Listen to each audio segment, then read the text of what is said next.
I want to thank you all for taking some time out of your day and your weekend to come and learn about the changes that we're going to make at the practice. Most of you to this point have either gotten a voicemail from me or a letter. Hopefully you've been able to look at the website. I know that there are people in here that are already signed up for the membership and here to learn more, and others who are here to learn and decide whether or not it's right for you. So I appreciate your time. I'm going to take about 30 minutes and just kind of talk about the state of health and sick care in our country, and then talk a little bit about insurance, and then talk about how I'm navigating this and how this works for both of us. So just to start, maybe many of you are already aware that there's a physician shortage. The top line is the index of growth in 65 plus in the US up to 2025. That gray line is the index of total US population growth, and then the black line is physician growth. And I think what we're seeing with this is we're seeing more mid-levels, nurse practitioners, PAs, and the healthcare system really being in crisis about how do we meet a demand. What the Affordable Care Act has done, and for some of you who've not been in situations where you've had employer-based health insurance and such, it really has provided insurance for a large number of people who for many years maybe did not have insurance.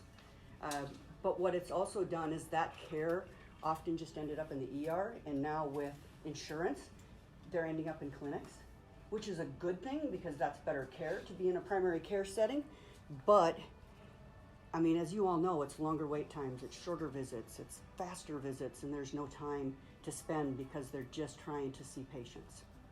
So, and I would say if I've had any complaints from people about care in our clinic, it's mainly access.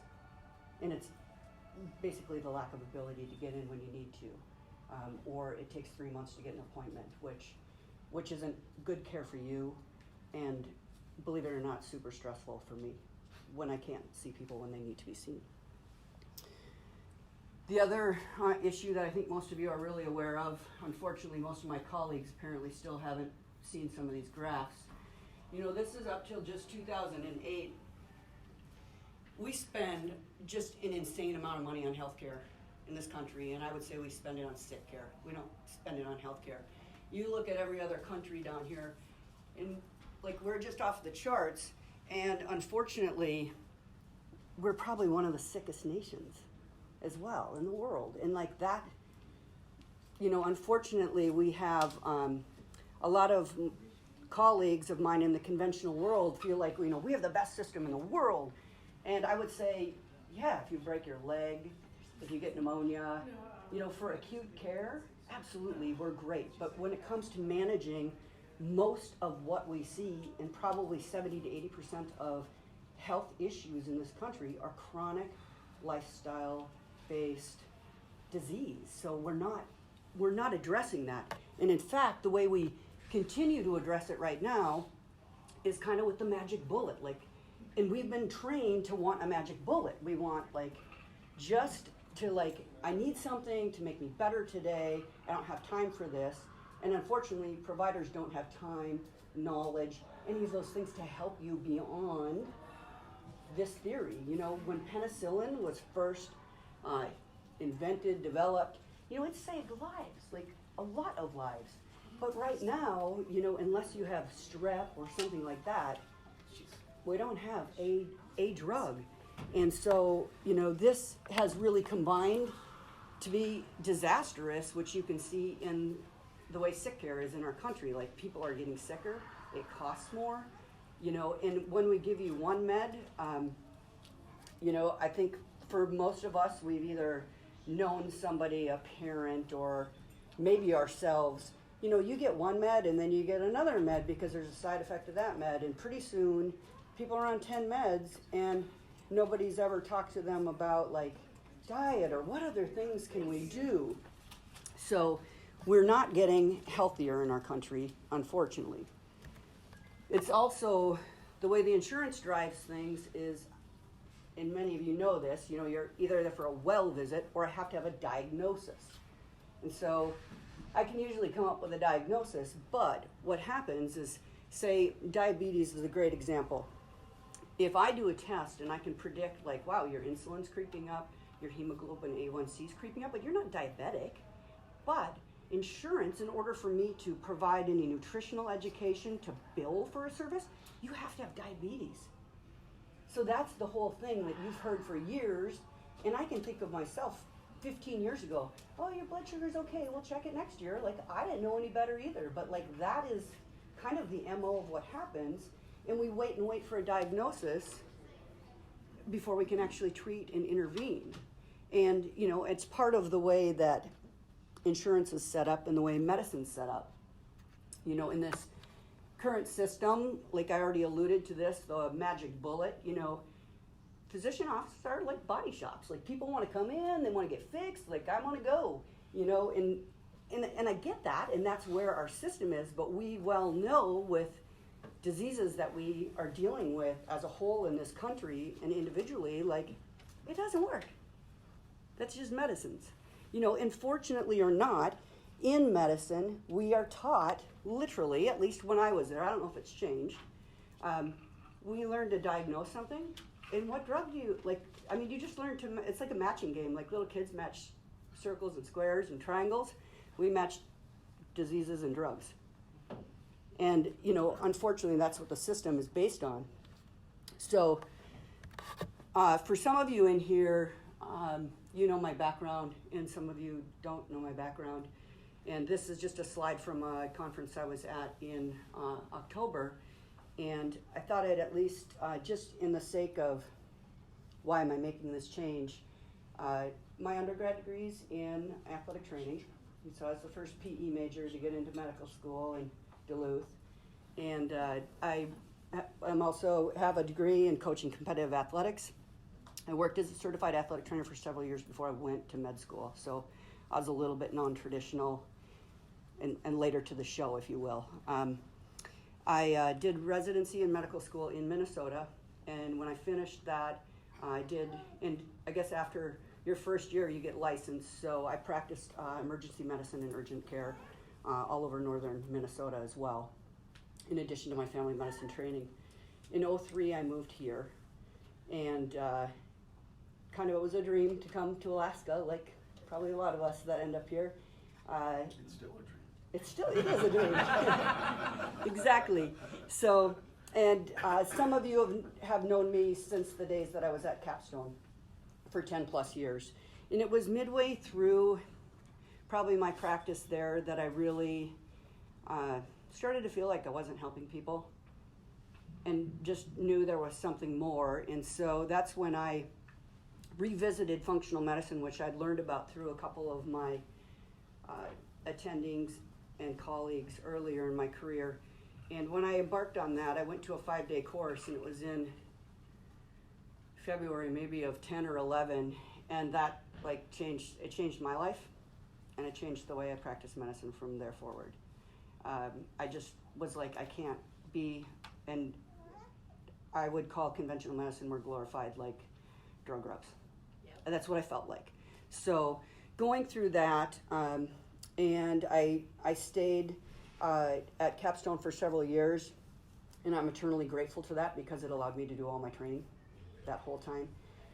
But it became really clear to me that I don't function well in a conventional medicine model. People don't get it. They don't want to take the time to understand. Patients get it. Colleagues don't get it. So I opened Now Health in 2014, and now. We're grateful. Thank you. And so now with where we're at with medicine, it puts me at a crossroad again to figure out how do I continue to provide the care that, number one, I feel you deserve, the care that I feel comfortable providing, and be able to go forward. So I just kind of ran a couple numbers yesterday, and I realized, because a patient asked me, I think yesterday in our virtual visit, like since January 1, I've answered over 3,000 messages through the portal. And so that's a lot of work. And I think for anybody that goes into another clinic, and I get why they do this, but like if you need lab results, you get an appointment. You need imaging results, you get an appointment. And some of those things, yes, if we did something very specialized, yes, you need an appointment so we can sit down together and explain things. So many of those things, it's not, in my opinion, necessary. Like if I can write you a note and say, hey, everything looks good, keep doing what you're doing, to me that's efficient medicine as well. But, insurance doesn't reimburse for that. And that's why clinics do that, because we all have to stay alive and support staffs and our lives and all of that. So I have spent a fair amount of time figuring out how do we do this. In the future of medicine, I think needs to be more responsive and reactive for all of us. I can respond to you timely. You can get the information you need on a timely basis. You can see me on a timely basis. Or if I see something and say, wow, I need you to come in, we should talk about something, that we can do that. Or we can utilize Zoom visits. Like I've been doing Zoom virtual meetings. We can just be on the phone. We can use the portal and email more efficiently. So that is, that's part of my evolution here and changing. This I've already kind of alluded to. Initially we thought, we ask your family history, all of those things, and then we react to that. But we now know in medicine that really your genes, that's 20% of things, probably on the high end. But really it is our food, it's our sleep, it's our lifestyle, it's all of those things that create our health rather than just genes dictating. That being said, I think we're learning that health and creating health is a skill. And some people have some of that skill set. Some of us don't have some of that skill set, but it's always evolving, what is the best diet? You can ask Josh Axe, and you can follow the paleo guy and all of these different things, and everybody's got a best something, but the reality is the best thing is going to be for you. And when we work together, you are the expert in you, and I'm an expert in medicine. But we have to meet in a middle ground.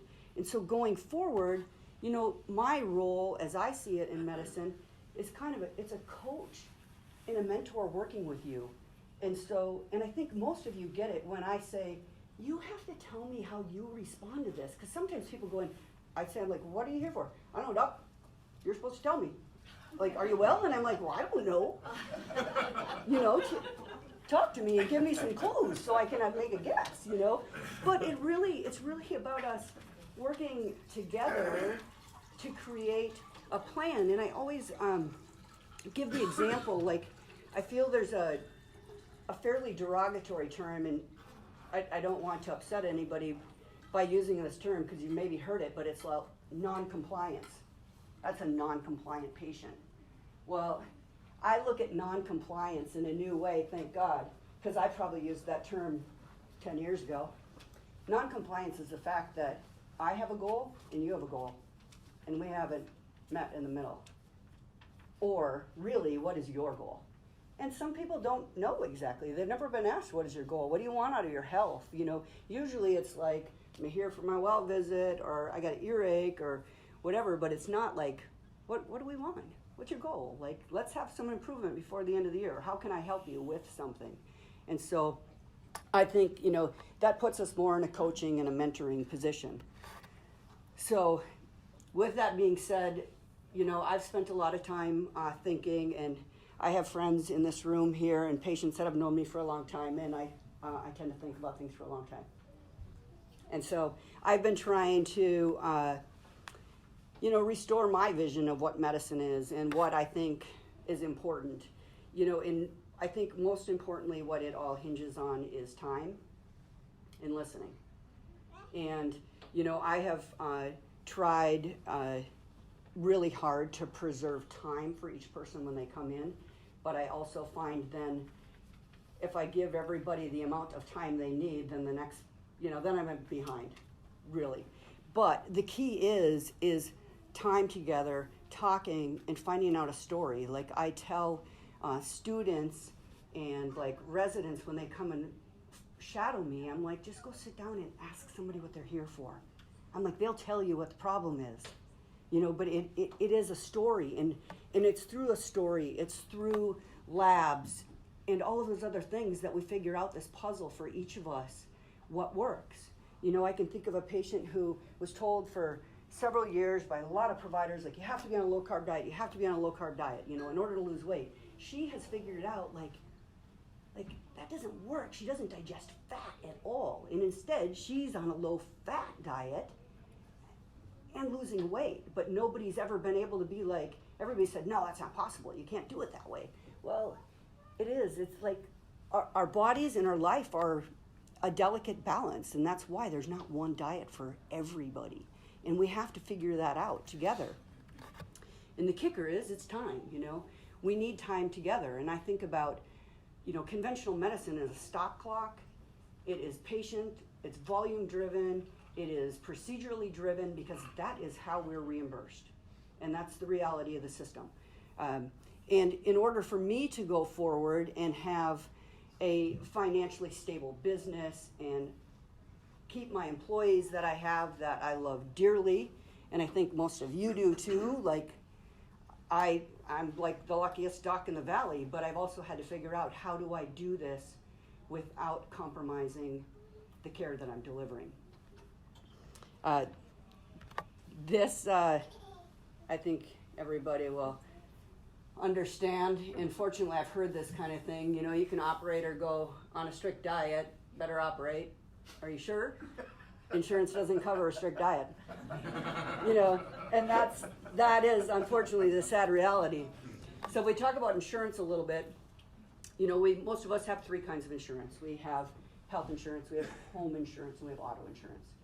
And given that we've just had an earthquake, and so I think we're learning a bit about the limits of home insurance for some people, unfortunately.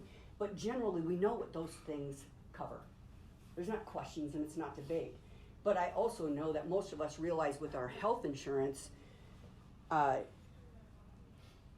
it's hard. Maybe it's that umbrella, so you won't go bankrupt for maybe. But when it comes to paying for preventative care, that we're failing abysmally with that. And for people, and I know there's people who we have gotten prior authorizations for things, and 2 weeks later, after we already got the result, because we did the test, because they said go for it, and then we get a letter that says we're not going to pay for that because, you know, we, whatever. Yeah, you know, just because we said we had done isn't a guarantee that we'll pay, you know, and they also dictate what we need and don't need. And in our country at this point, like, sometimes people are like, oh, my insurance won't pay that, so then we say, oh, well, I don't need that. You know, I feel a lot of times like whoever the young person is on the phone, or whatever person is on the phone, and with whatever educational level they have, they get to dictate in terms of medicine more than I do in many cases, because I can feel something is very appropriate for someone, but they will flat out say no. And you know, like I would say, if, you know, this is kind of us as a collective whole in the country, you know, like depending on our auto insurance to cover car maintenance. And that's what's happening. So, you know, I've invested a lot of time and money into my education over the course of my career, but certainly more in the last 8 years in embarking on functional medicine, integrated medicine training. So what I've just kind of figured out going forward, and the only way to do that is also to ask patients to invest in the care as well, so we can change this model. Do I think we're going to change the world? Well, I hope so, but probably not. But we can change Palmer. We can change our health. And so you know, I'm certainly not dismissive of any idea of, like, I get how much people pay for health insurance and the care that they have. So I totally understand that I'm asking people to make an investment, but it's the only way that we stay solvent as well, and that you have a provider in me that doesn't end up sick and stuck in the system. So, you know, as a member, we'll talk a little bit about like what happens with membership now, and then we'll kind of wrap things up. You know, the way the system is set up, and I think many people who've been with me for a number of years know that I have really tried to not, I've been practicing kind of in between the conventional model and something else, and now I'm defining something else. But medicine is really paid, and money is made by me ordering more tests. It's by me sending you for more things, you know, and it's made by saying like, nope, I'm not going to give you results over the phone. You have to come in and see me, you know, and that's time and money lost for you from work. And frankly, in my opinion, sometimes it's just completely unnecessary. And so going forward, you know, I've tried to make this so that it's certainly more budget friendly, and so that people can have a better idea of like what it is you're paying for, and to understand that. Health insurance right now is, who knows? It's going to change in the next 2 years. I know everybody's feeling the impact of this, like, I pay more money, I have a higher deductible, it's questionable what they pay for, you know, and I don't have the answer exactly for that, but I'm hopeful that this will change, and that this certainly can spark some change moving forward. And you know, probably the most challenging thing for me, and I would say for our staff as well, moving forward, is it's become very clear that, you know, and it's irrespective of Danielle leaving, but Danielle just had her last day yesterday. And so moving forward, I have 2,000 people to take care of. And that's just like, it's just not physically possible. And it's not possible for me to provide you good care, and nobody's going to get in to see me. And I'm going to go from 3,000 portal messages in a year to about 6,000 portal messages in a year, and I don't know, maybe get an ulcer or something. So the hardest part is, you know, people, the good thing about it is it's changed, and some people understand what I'm doing, why I'm doing it, and are like, yep, I'm in. Other people are questioning, like, financially, it doesn't make sense, or I can't do this, and I understand that, totally understand that. And for some people, they're just clearly like, no way. And that's cool, because you know what I've got to do is take that 2,000 people, and it's shrunk down to less than 300 people.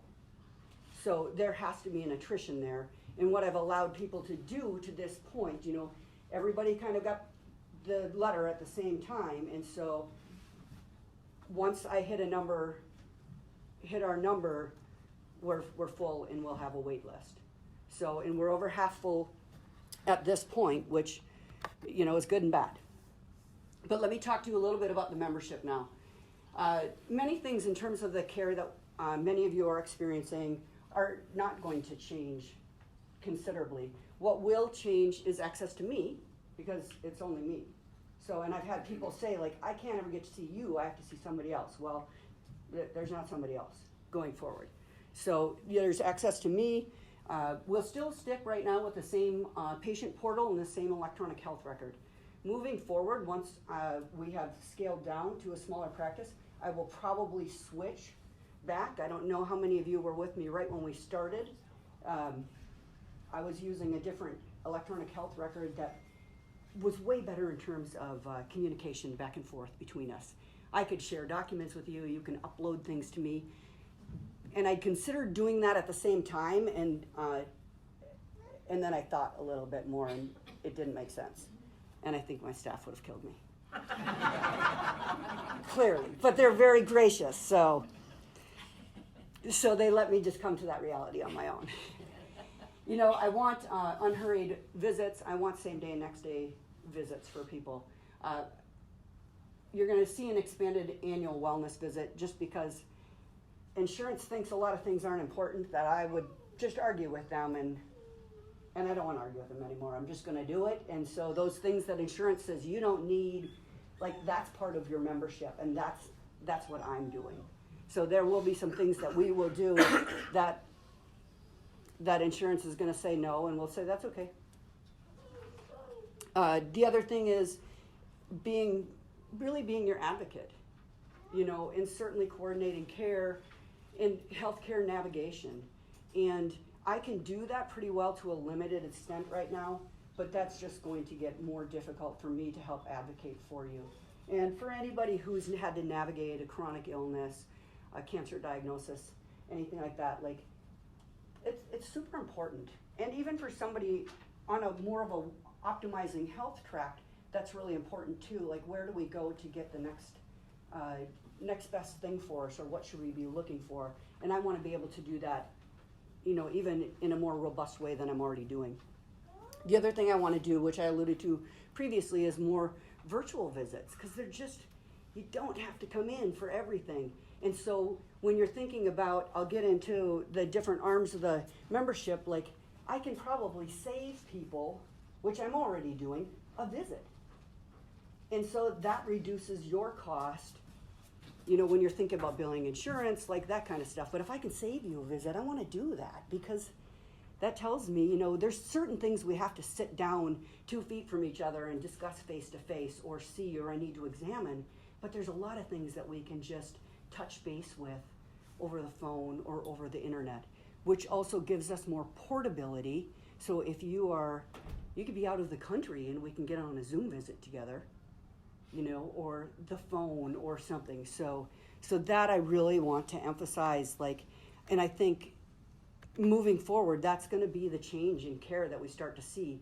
Other factions of the healthcare industry are doing that in the wellness industry, but we're so locked in as physicians and providers in this system that they don't want to pay for that, which they don't want to save anybody money, is the reality, unfortunately. Or take care of them. Or take care of you, yes. Yeah. They don't have a vested interest in your health. But so there's basically kind of two arms to this primary care membership. In a no insurance billing model, so no insurance can be somebody with no insurance. It can be somebody with a Medishare. And it can be somebody other than Blue Cross, Aetna, and Cigna, who I am still a preferred provider for. So if you have that, you have to go into the insurance arm. But for the other arm, you can be in the other model. For those of you dealing with EBMS, I have had one call with them this week, and I have a call with them next week.